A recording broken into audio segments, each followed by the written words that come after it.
PYQ based on a chapter Magnetic Materials that was asked in CET 2024.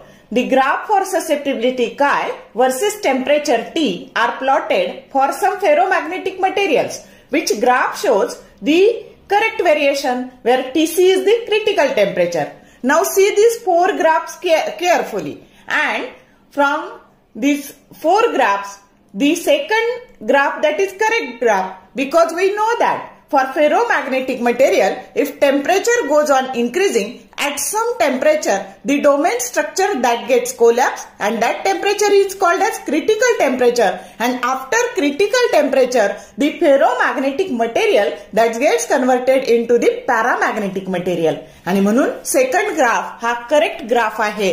Text book चांगलं करा. Text बुकच्या बाहेरचं काहीच येत नाही सीईटीला, आणि तुम्हाला प्रश्नांचं स्वरूप कळावं म्हणून हे शॉर्ट व्हिडिओ बनवलेले आहे. व्हिडिओ आवडले लाईक करा, शेअर करा, कमेंट करा. For more useful tips and tricks keep watching wings of physics. Thank you very much.